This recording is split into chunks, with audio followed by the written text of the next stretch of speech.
Travis, your camera's a lot of focus. Yeah, it is. Hello there.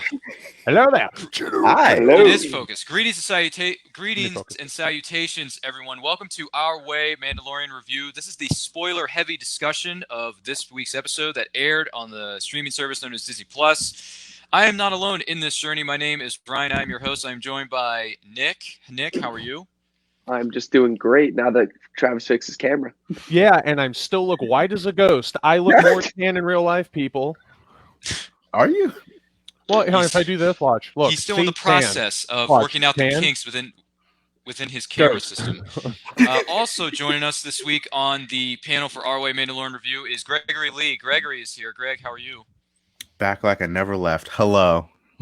How is everyone? I'm doing Exactly. great. Doing Wow. well, sir. Thank you very much for being with us. And he is joining us for the first time in a very, very long time. He is part of the nerdy gamer portion of our channel. He goes by the name of Travis Troller. Travis, how are you? I'm doing good. Now, the only fact that I haven't been on this before is I don't want anybody to get their wires crossed on this one. I have watched Mandalorian since the day it released. I love this show just as much, if not more, than anybody else here. I just am really bad with my own scheduling, so I could never get on here in time. But after watching this last episode, I'm like, I have to be on this because thoughts need to be shared. So I'm excited, and we're going to talk about it. You said that last week. Yeah, I did, but I'm here. You I'm here. did. I'm here. You said it last week. Dude, you're not even going to show up. But I'm here said right that now. We're doing it right last now. In the week before. Oh, man. Before we dive into our recap and review, we want to let you know this is going to contain spoilers. If you have not seen this week's episode, put this video in your watch later list and come back and check it out later. But if you have any thoughts, if you have any feelings or opinions or what you think is going to happen in the next couple of episodes, leave any and all your thoughts in the live chat. We're going to be monitoring that as we go throughout the course of today's show. So please keep that in mind. And thank you for joining us. So quick recap before we dive into everybody's thoughts on what went down. Mandalorian and Grogu, aka the child, they go to a place called Tython because Ahsoka Tano says if you go there, you put him on the spiritual rock, he will be figuring things out for himself, or a Jedi may come and find him and eventually train Grogu in the ways of the Force. Well, when they get to Tython, things aren't exactly all that they seem. Grogu gets placed on the rock, force field enters around him, he goes into force mojo where he's like trying to figure things out, and the forces of the Jedi or whatever are trying to communicate with him. While that's going on, two ships, no, more than that, a couple of ships land, follow Mandalorian and company to Tython, and that would be the first ship is Slave One. If you have heard that name before, it probably references to a very important character who is, in fact, very much alive and not dead and being sucked into the Sarlacc pit when we last saw him in Return of the Jedi. Yes, Boba Fett is back. Not only that, Fennec, played by Ming-Na Wen, has returned because she was on the verge of death in last season's episodes. She has returned, and she is not only working with Boba Fett, but Boba Fett is there for a very specific reason. Why? Because he wants his armor back that the Mandalorian is carrying in the Razor Crest, a.k.a. his ship. Does he get it back? Well, he does. It just comes at a price because after the tracking beacon that was placed on the Razor Crest, the Empire follows Mandalorian and the child to this environment, to this planet, and they destroy the Razor Crest. The Razor Crest is gone. It is no more. But before it is destroyed, Boba Fett does, in fact, get his armor back. He puts it back on. Fanboys and fangirls all over the world lost their minds when they saw Boba Fett in his armor for the first time in 35-plus years, blasting everything in sight in movie fan years, not in, canon years. And Fennec, Boba Fett, Mandalorian, they are fighting off a bunch of stormtroopers, and the action, the chaos ensues. Unfortunately, the child does eventually get kidnapped by the Imperial forces, and Moff Gideon has very special plans for the child, but we're going to find out more about that as the series continues, and it leaves you with the child showing Moff Gideon a little bit of what he can do with his force powers, and it goes on from there, and it ends with very dark, ominous threats. But Mandalorian says, if I'm going to get the child back, I'm going to need to break someone out of a prison, and I'm going to need Cara Dune's help to do it, even though Cara Dune has been promoted to a New Republic Marshal. She's got the badge to prove it, ladies and gentlemen. It does show up. So is she going to completely help Mando, or is she not? We'll find out as time goes on. But that is basically how this week's episode came and went. I enjoyed this very much so. I liked Boba Fett being back in action for the first time in 30-plus years with his armor. I am right there with you, Ryan. Helping the Mandalorian in ways we never imagined. Dude, I'm right there with in you, ways dude. we never imagined. You get to see Fennec played by Ming-Na Wen, a veteran actress. She does well within her own right. Yeah. And it was fun. Other than that, Nick, what were your thoughts on this week's episode known as The Tragedy? I loved this episode. I watched it with my roommates, and we were going nuts every time. But I kind of just realized something, Ryan. When you said that your Boba Fett's armor comes at a price, I just realized something. Instead of Mando having to do something to get a small thing, people have to do stuff for Mando now to get something, which means the tables have turned. The tables have turned. My, how the turntables. How No, the turntables. How the turntables. No, He no, I finally love this traded off episode side quests. because for me, it had a mix of a ton of action. It progressed the story exponentially, and Boba Fett finally came back, which is like the one thing I wanted since episode 1. You see him turn around, and then it's like he didn't show up for like 6 episodes. No explanation how he got his ship back. No explanation how he got the Sarlacc pit. Nope, he's just here. He's kicking ass. It's fine. He's here. I'm not mad though because I bugged when I saw that. He's just smashing helmets as if it's nothing. You see like the fragments of their helmets like scattered. It was the best thing ever. Him returning is basically confirmation of a comic book strip that I read many years ago when I was in middle school of all years, of Boba's so-called story after the Sarlacc pit, like after the movies. And it was this whole thing about these 2 stormtroopers that would like fall into the Sarlacc pit, and they were left there to die, and they were just hanging on by like a bow staff that was like kind of got stuck halfway down the Sarlacc pit's throat, and they would just be hanging there for days until one day they heard a commotion, up top, and it happened to be that opening scene, that opening first battle from the oh my god, Return of the Jedi. Yeah, Return of the Jedi. Jesus, there's so many other titles of like the later movies that they did that they put Jedi in. It's like, is it Return or is it like? I don't remember the keyword. Yeah, but and then they have it where they're just sitting there like, help, somebody help us, and then Boba just comes swinging down and knocks the 2 deep into the pit to die, and he's hanging onto the staff. He's like, I'm gonna get out of here. Yeah, and at the end he ends up doing that. So then like people are just like, ooh, what if that really did happen? But him, like actually being alive in this universe kind of like makes that comic strip that I read so long ago as a kid. It's like, oh, it gives an opening for more things now. Yeah. Like he definitely it makes you wonder. It's like what did happen? What happened? Where did all those years go? Also, when did he get those scars? Was that from the Sarlacc pit? Like, what's up? Like, they're just like also, my man been eating too much fast food. He put a little bit of a gut on. A little bit of weight, a little bit of gut. So a little bit of a dad bod. But like strong dad bod. Like we were saying earlier and everything. He's a little pudgy, but like he's more like the dad where he's like when they get surrounded and everything, and it's like, what are we gonna do? He's like, hold my beer, and then he just goes and he does it. And I'm like, how'd you do that? Be like, you don't really need to try so hard, all right? They're just gonna fall down, They're just gonna fall down. It's simple. They can't aim for shit. They can't. You think you can really stop us? I'm like, honestly, I've been in the rodeo a few times. I know what's up, but so I think I guess in a way, in conclusion, Nick had a very good time watching this episode. So I'm gonna go over to I know he's dying to say this, but I want to go to him first real quick. Greg, what were your thoughts on this week's episode known as the Why do Tragedy? I get to be last? How dare you? I'm new here. Because we're going to save the best for last. So, I see. Yeah. So, Greg, I have a question for you. What were your thoughts on this week's episode known as The Tragedy? I honestly didn't know that this episode was called The Tragedy. I thought it was going to be called Nostalgia and Feelings. Yeah. Dude, like that opening between Mando and Grogu, like that was literally like the lassie, like you gotta go, girl, like you gotta go. And it's just like, okay, a little bit of acting, a little bit of feelings, I like that. And then like when Boba Fett showed up, I was just like, oh, okay, action, story, continuing the story from like episode 1. I like this. Like they finally started moving the story a bit more, and I'm just like, okay, cool. And those action scenes were perfect. Like this is probably the best episode of the season. I'm agreeing 100% with that.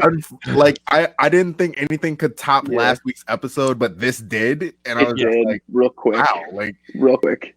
you topped the that hurts me a little. You I'm topped okay. the character that people have been dying to see in live action in Exactly. about 5 minutes. Yeah. You did it in 5 minutes. Yeah. Exactly. Yeah. But I will say, like, this episode did finally make me respect Boba Fett a little bit more. Because Did you not respect him before? How dare you? I didn't.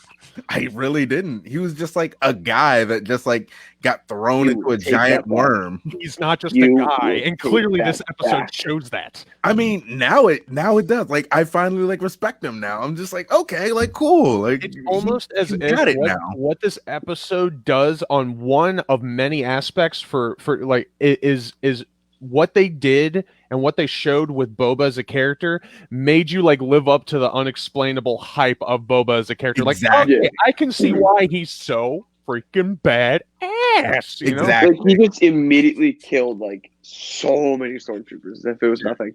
Dude, oh my god. He's like, all right, let's go for a morning stretch. Yeah, puts his armor on like it hasn't even been 2 minutes. It's like, yeah, my reaction to this whole episode was Tom Hiddleston doing an impersonation of Chris Evans, just going, "Oh my god, dude, oh my god, really? Wow, wow, oh my god." Tom Hiddleston, if you're watching, everyone got their chance to shine in this episode, and very much. I liked it, and Moff Gideon, like that final like 3 minutes, I was just like, oh, I love him. Yeah, he's so charming. Like, I can't be mad at it. I can't help it. Every time I see him, and he's like such a good, intimidating character because he has this presence to. He has this. He's like he's literally like another version to me of like Thrawn, where he's got this eerie calmness to him, where he's never angry, never yelling. He could just look at you and be like, "Oh, you're so tuckered out now, aren't you?" I'm like, "I'm scared." You know, that's what he does with his characters.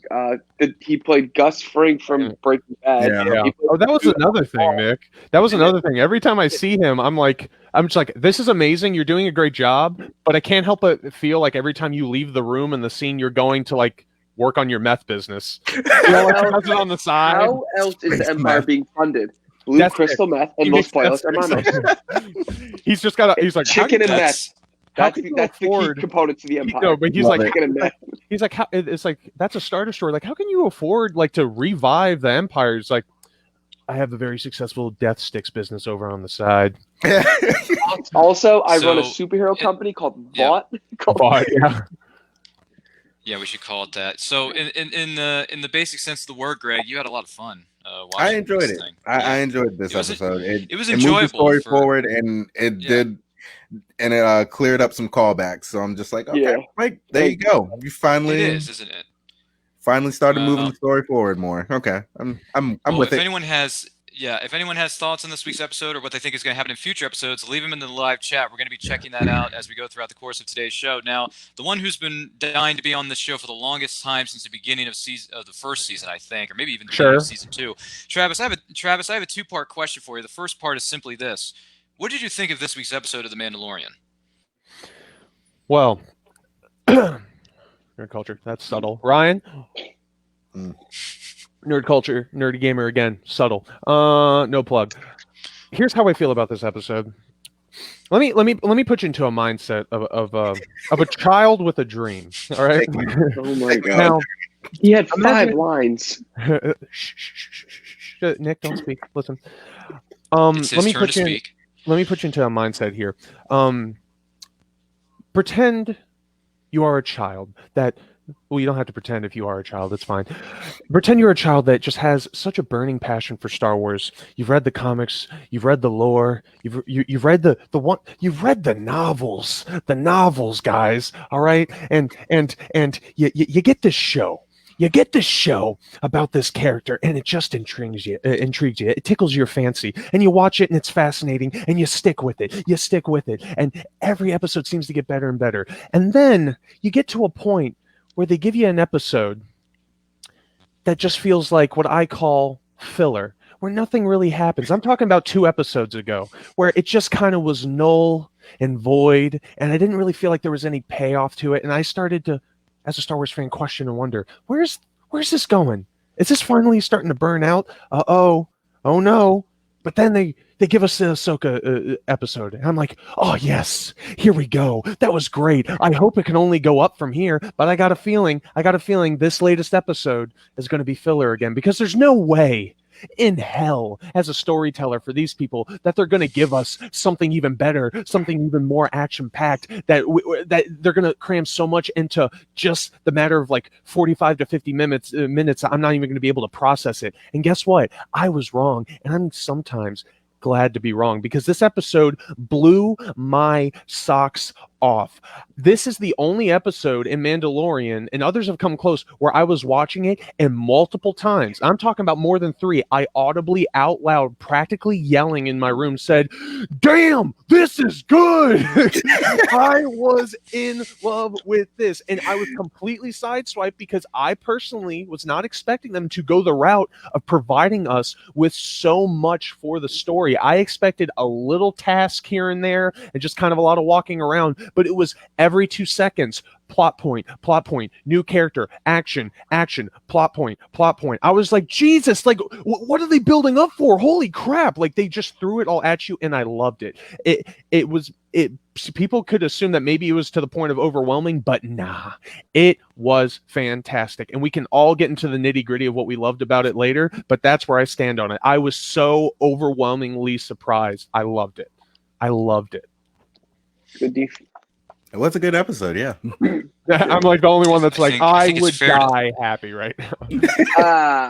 Yeah, I think it's fair to say that everyone on this panel did enjoy this week's episode. Just to point that out to the audience watching us at home. So, Travis, the second part of my question is this: what are your hopes or dreams, or what do you think is going to happen in next week's episode of Mandalorian? Well, given what they did, there have been questions that others have even been proposing on social media, which I think I find very interesting. So this episode did a really good job storytelling wise of basically, providing some payoff from past episodes, given the characters that have come back, specifically, Boba Fett, because they hinted at him like at least 2 or 3 episodes ago. So to get that payoff of finally seeing him and seeing his interaction with Mando and knowing where that's going to go, where they're basically teaming up, kind of setting up a new kind of dynamic, fantastic. But with that, they have a whole new setup going on, with one being that kind of temple on the hill that was the whole center point of the episode with Baby Yoda, Grogu. I know it's going to be hard for everybody to grow out of that. We're going Baby Yoda. Yeah, Baby I like Yoda, Grogu. I mean, I think Grogu is cool, but what I find interesting about that, which is something we haven't been answered yet, which is that stone that they put him on, where he starts going into the meditative state. They were even told by Ahsoka in the previous episode that his whole point of doing that would be to be calling out to potentially anybody else in the universe that has that, of like Jedi who have the Force that could hear that. So that was a beacon. Yeah. That was a beacon that was being sent out. So my question is, and clearly the job got done because Baby Yoda was able to do that, and afterwards the Force field went down, all that stuff. Who are they hinting at? Because if they had him completely incapacitated, like kind of messaging outward to the outer reaches of the galaxy, that means we could be expecting to see an even crazier figure that is Force capable in the future, and just the theories of who it could be just excites me in and of itself. Now, my other thing, and this I want to ask the group this is a kind of like like nothing has really led into this, but I'm very curious. I'm wondering if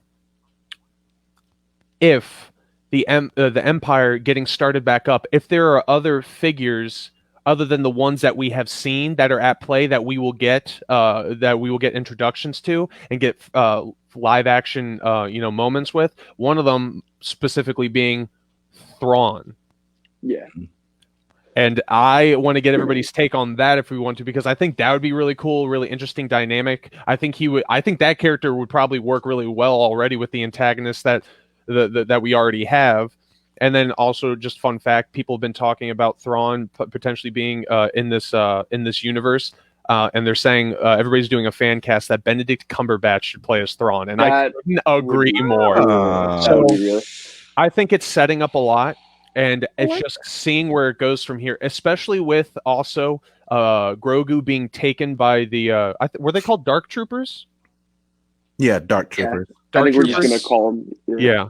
Given that setup of, that they need him because they're doing biological experiments, and we don't know what for yet. So that in itself is interesting. We don't know like what they're going to get away with until he hopefully gets rescued, So it's like there's a big anticipation. There's a big battle.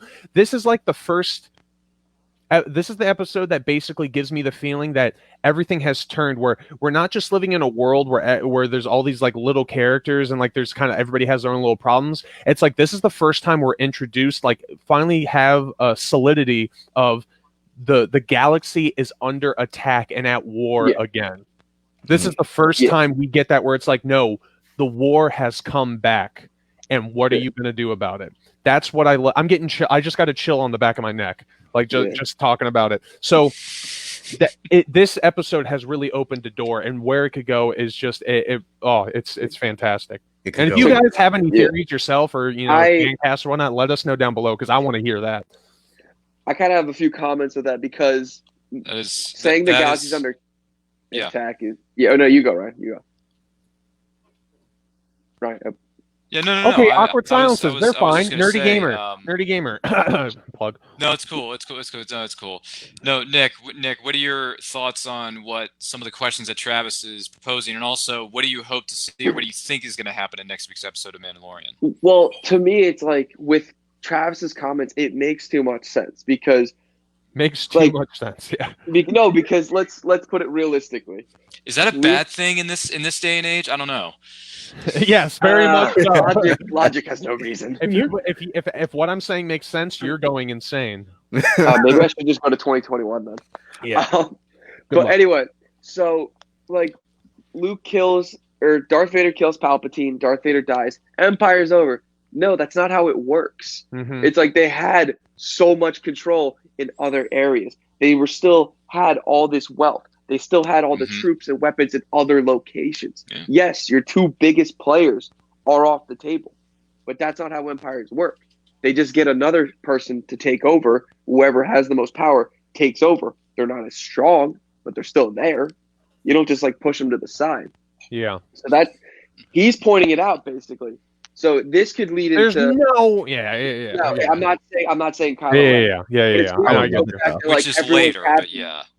Everyone's happy. Everyone's calm. Like, oh, it's over. Like, nope, they're still there. They're still kicking. But Nick, I 100% agree with you on the fact that it's a repetitive pattern, especially in the Star Wars universe, where anytime a war is at play, especially with the Empire, they never get started just out of like a group of a collective. There's always somebody, like out of everybody we see, they've always established that there's always at least one or two people that are behind the curtain actually pulling the strings. So I think the possibility of us potentially seeing a bigger threat involved down the road is very high. Because Palpatine proved that in the prequels. He sent out Darth Maul, Dooku, Grievous, and all these other guys. Yeah. But he was behind the scenes doing everything. Yeah. And my thing is with Thrawn, I never saw Rebels, but I know who he is. I know he's a huge threat and everything. My thing is Gideon and him on the same level, or is Gideon kind of just under Thrawn and like they're messing with Gideon the whole time? They're struggling and they haven't even dealt with Thrawn yet. Is this like he's not even there yet because he's just on a whole nother level? Like, is he running the Empire? This could be a whole like Gideon is a Darth Vader, and then and if it is the hierarchy of things, thing. yeah. Exactly. That's my concern because it's like Ahsoka hinted at it last week, and now it's like this week. Here's a good question then, going off of that, because here's the thing. I mean, and it could be answered. It could all be just Gideon who's running the show. We don't know. But the other thing is the fact that we at least know for what we've been given that he wants Grogu because he wants to do biological tests on him, specifically because he's curious about his abilities with the Force. Now, if that's solely with Gideon, fine, but I wouldn't be surprised if he has somebody higher up that's telling him to do those tests, because Gideon's not a Force user. He's not. He just seems kind of like a foot soldier, but who's really smart and had experience in the field of battle. So I'm wondering if he's so entranced buy the idea of the Force. Either they're trying to play. My idea is two ways. One, there's somebody behind the curtain higher up that is that does have the connection to the Force, that is, driving him, using them as pawns and tools in order to, become stronger in the universe or something. I don't know. Or it's all Gideon, and he's trying to do this because maybe he's biologically trying to find out a way to see if it's possible to be given the power of the Force when you're not born with it. Something like that. And that wouldn't be far off, because you see Gideon, he's got the Darksaber and everything. It's almost like as if he's trying to mimic being the Force wielders. The only thing he's missing is that ability. So maybe he's just a blood and power thirsty character that's trying to become who's built this idea of who he sees himself as, who he's meant to be, and he's doing everything he can with the resources he can provide for himself, because the Empire is not built on trust. He wouldn't give it to a soldier that could possibly turn on him. He'd rather just give it to himself. But like for next week's episode, because first of all, the crew is together. You have Boba Fett and Din Djarin, the Mandalorian, and you have their expert sniper now. You have Fennec. Thank you. I forgot the name. Fennec. You have a crew. No, you can't stop. One's a moving tank, one's a legend, and the other has proved herself as an expert sniper / combatant. You're not winning. You're not winning. You don't have any real Sith wielders. You're not winning. They're posing a real threat, but what are you gonna do? They got all the firepower. But to be fair, let's put this into an example. That I bet money all they're trying to do is get on the ship just so they can save somebody. Doesn't that sound a lot like one of the Empire Strikes Back, or no, A New Hope, when they all snuck, all ordinary people that all snuck on it just to save one person, and they stood just enough of a chance. It's not foreign to us. It's very possible. And these people are killers. Before, you had some kid from a farm, and then Chewbacca, who was pretty good with a bowcaster, and then kind of like a quick draw guy. But they're going to have to use their wits. We're going to see a lot of, recon involved and stuff. And that's why I'm not surprised. And I'm a little bit on the fence about next episode, because now I feel they've given us so much and they've set up so much that I feel like they're not going to just jump right into it next episode. I bet money next episode is going to be a lot of recon and adding more information involved, and we're not going to really get them going in guns blazing, because that just isn't tactically how you would do it. So I feel like they gave us all this just so they could allow themselves that filler episode of building up, so that way hopefully the next one's going to be blow your mind impressive. I see that pattern happening. There are 3 quick points I want to make, and then I'll give it to Greg. For next week's episode, what I want to see, minimal Bill Blur. I hated his character. Minimal Bill Blur. How dare you? Actor. He is a funny man. Did I take him seriously in that episode? That was probably the worst episode last season? No. That was not the worst episode. That was not the worst episode. It was not the worst episode. The worst episode was 2 episodes ago when he goes back. Last season. I said last season. Oh, last season. Nah, it still wasn't. What was last season's worst episode? I can't remember. The first 3? No, just because I can't remember doesn't mean it's that one. I'm just saying I have a horrible memory. Which character are you referring to? He had the one they're about to bust out of prison. He had the gun on his shoulder. Oh. Yes. Yeah. I can't remember the character name, but I know what you're talking about. I like that. Exactly. You can't remember the character name. He was a boring character. Because I'm trying to picture it in my mind. I'm having a hard time. Anyway, what's point number 2? Nick's just trying to you get people on his side. It's no, you can't. You don't got it. I'm a very persuasive man. My dad's a car dealership owner, right? Well, clearly that didn't trickle down. That rubbed off on me very well. Okay. Oh, I'm not feeling it. I want to know what Moff Gideon's intentions are with Baby Yoda. Is he giving it to soldiers? Is he giving it to himself? What is the purpose? What is he doing? Weaponize it or something? Yeah. And the final point I want at least a hint of what this new Jedi is, because in a sense, they're hyping up this Jedi. If he or she comes, they're hyping them up as this basically going to be a pivotal part next season of training Grogu, Baby Yoda. And you have to make it in a sense that it can't be too big. It can't be like a Luke Skywalker, because then that disrupts the entire flow of canon and stuff. And it can't be lower than Ahsoka, because a lot of people love Ahsoka. So it has to be on par or slightly above Ahsoka.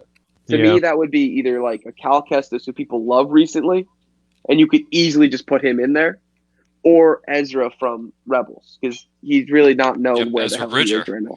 Yeah. Okay. So you could put Okay. either of those two and easily not disrupt anything and still have people like, oh, this is going to be awesome. You need at least somebody on par or slightly above Ahsoka, because everyone under the sun loves Ahsoka. I love Ahsoka. And you can't get someone lower than that to train Grogu, because then that's just a slap in the face almost. I just want a new Jedi. I want a new guy. I can see that. I can understand that. So, Greg, hopes and dreams for next week's episode. What do you got? Oh, next week's episode is just going to be a jailbreak episode. That's it. Yeah, it's going to They're just solely gonna break focus them on out. that. Honestly, Yeah. Greg, that's 100%. I put money down that's probably what it is. Yeah, that's all it is. And Because- then like because the that's all next prep episode work. is them breaking on into the Yeah. ship and Also- saving Grogu. Also, I'd like to point out, just to counter Nick, I find it very refreshing that they have to basically break out a criminal and convince this person who has no ties to them to work with them, because you know that's going to be, he's going to be the loose like stud in the floorboard where he's going to probably help them out, but you can't like trust him. I feel like he's going to like do something to turn on him at the like. Wait, no last minute, ties, you know no when. ties. They did a mission last season. Yeah, And but tried They to get didn't him trust killed. each other. yeah, They literally but they tried to don't. get him killed.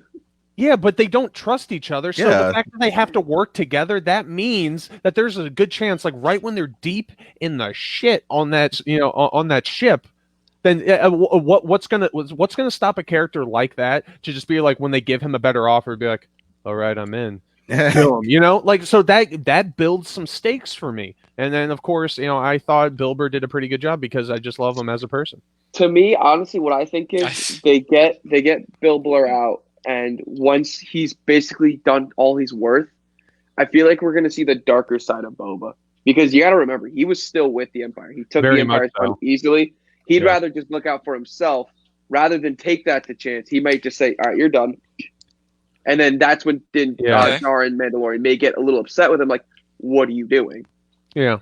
Were we surprised? I'm curious. This is a question for the group. Were we surprised at how honorable Boba seemed to be? A little bit. I was a little surprised. Because I mean- I was always under the assumption, I know we didn't get much from him in like actual like film canon and stuff, but I was always given this presence of he does what's best for him, and he didn't Yeah. seem like somebody that gave really a shit about debts unless they were unless somebody was in his debt. But he's kind of like, when he made that decision to be like, we told you we'd keep the child safe, we're going to come with you, I felt like they just had to put that in there. I honestly expected Boba to be like, well, now you have nothing to offer. I'll take that staff. I'll take that armor or whatever. And like, I just I was a didn't little see, confused with that. or at least I have was a him little leave. I confused. didn't think he would rob Mando, but I at least thought he would just kind of pack up and leave. He's like, there's no purpose for me. I thought there would need to be some convincing, but the fact he offered up so openly, and again, this is coming from a character that like we haven't seen in a while, so maybe he's really dealt with some stuff that made him change and become 30 more years. wiser. Yeah, so like I mean, he probably almost died. So, yeah, it's true. So like From so a it's not- monster in the ground. yeah. So it's not far beyond us that he probably kind of learned some wisdom along the way, and that's So- fine. I respect that. I just hope that's established, because right now it's just that kind of sideswiped me a little bit. I want explanation for why he is the way he is. I want to hear more about Boba. What happened in that gap? Okay. Yeah, because More- I was a little More concerned character with that. development for Boba Fett. I got you. So I mentioned this at the top of the show with the recap of this week's episode. I'm surprised no one else brought up. Are they going to miss his ship, Razor Crest? No one's going to miss the ship that got I destroyed. feel bad for the people who bought like sets I for do it. miss that. I feel I so will bad. miss it. Because that And was a that- heck of a good ship, man. I really Gorgeous. liked Yeah. the Razor Crest. It just crumbled. Oh, That- dude, and then when that he's like, sucks so much. dude, and then when they're watching him and he's basically like kicking through the dirt like a sad kid who lost his Oh ball, my and god! then he picks up the ball, and I'm like, no. And the spear. And the spear. Like I said, feelings and nostalgia. That's the name of this episode. Spear was a nice touch, but the fact that he was siphoning through, and it made so much sense that of course he would find the ball, because that's like the visual representation of the connection, like the person he lost, like in a way. But like once he Between picked him it up, and I was Grogu, like, yeah. yeah. And once he picked it up, I was like, oh, of course, hit my heartstrings. Ah. The Feelings funniest thing and nostalgia, man. the funniest thing I was thinking was like me and my friend were like, oh, we love his sniper, like Mando sniper. It's the best thing. Ship blows up. It's like sniper was in the ship, wasn't it? Aw. Sniper was in the ship. Was everything. Oh, yeah, it He had was, wasn't it? He had in the Wow. blaster. He didn't have it on him. I'm like, yo, his sniper's so cool. It's fresh. It's iconic. He- Gone. By the way, Yeah. yeah, why didn't he everything's recover gone his? now. Did he? I think he did because this was out of the way of the blast zone. But did he get his jetpack back at the end of the That episode? pissed me He put off. it But down. I'm not talking about that. Yeah. No, That- so Yeah, I that will was say, weird. I will say, given what happened, it was not in the ship, so I bet money he's still going to have it. They just didn't show him go back to get it. But that was when the episode on was top of over. that hill. When the episode was over, I replayed it in my head, and I saw how when they created, I'm thinking of it from like a filmmaking perspective. When I do this sort of stuff, I'm like, oh, I love how they just made this standoff, and they came to the conclusion, all right, let's put the guns down. Hey, take off that jetpack while you're at it, just for the sake of having it, so it wouldn't be easy for Mando to run back and forth. So that way, Grogu could get taken. I'm like, they solely fit that in just so it was impossible, like. Because I bet money they wrote it out and they went, all right, then they're going to try to take Grogu and be like, wait, how are they going to do that if he's able to just jetpack back? I'm like, you're right. Yeah. All right, he's got to take it off at some point. Got to take it off at some point. That annoyed me so much. I'm like, you have a jetpack. Yeah, he better have that jetpack in next week's episode. He will. He's going to need it. Because they didn't want to destroy it those because are just my it's the 2 best cents, part. but I believe he did put it far enough away from the blast zone that it didn't get caught up in any explosions or battles or anything, so it's fine. His jetpack is on the side of the rock somewhere. He's fine. But anyway, what I hope to see in next week's episode, yes, more of the situation with Grogu. If they're going to break him out of jail, if it's a jailbreak episode, like episode 4 style New Hope, I'm fine with that. Bring it on. Bring some more blasters. Bring some more stormtroopers getting their heads blown off. Or getting their necks broken by Boba Fett. That would be nice. Yeah, I want to hear more about what exactly Moff Gideon's motives are. I want to know if there is another Jedi out there, and if it is another Jedi, is it going to be Rebels' own Ezra Bridger coming back? I would like to see that, because if you mention Thrawn, you can pretty much bet your bottom dollar that at some point or another Ezra is going to make an appearance here and there, because he and Thrawn get sucked into a wormhole/time warp at the end of Rebels. So there you go. Yes, Travis. I have a question, because I just want to make sure I get this in before I start getting you into the motion of like, oh, I guess we're going to wrap up here, because I really wanted to talk about this and I almost forgot. Given how action-packed that this episode was, I couldn't help but step back for a minute in certain moments and be like, and just look at it and go, like, who directed this? Who filmed this? Because like it was so great. Like Robert Rodriguez. Robert Rodriguez. Oh. By the way, I didn't say this earlier. Also, only episode of Mando, when it was over, I applauded it. Like I'm by myself, just like it was fantastic. But the way that they shot some of the scenes where it's like, yeah, they would have stationary cam moments that way you could just get coverage of like, the attacking force and the defensive and all that stuff. But then when you had like Boba, there was such a very stylistic way of how they shot these simple action scenes of him whacking. Where it's like they didn't have to have it where like when he would like whack a stormtrooper, they would like basically flail back and the thing would like like their mask would shatter and stuff. That was hype. There was a lot of quick cuts to like handheld motions, like focusing on like the end of the staff when like it comes in a frame and swings around. Other ones where it's like kind of back over the shoulder at like a Dutch angle when like Boba like swipes up and hits a guy, and like you just see that action. It's almost like as if like the frame rate they increased like the frames per second in order to like slow it down just a hair, because I felt like it was kind of surreal when they moved in a way. And then like being able to get that and like seeing the impact and the shatter, and then also having enough time to see the rage in Boba's eyes where he's like he looked like a rabid animal. And just all that. There was this one shot where he's running at a stormtrooper and he puts his bow staff down and the camera's like down to the side of him at a Dutch angle. Like so that way like the staff comes like vertically into the frame, so you have that in the foreground and the stormtrooper like pleading in the background. I'm like, dude, favorite shot.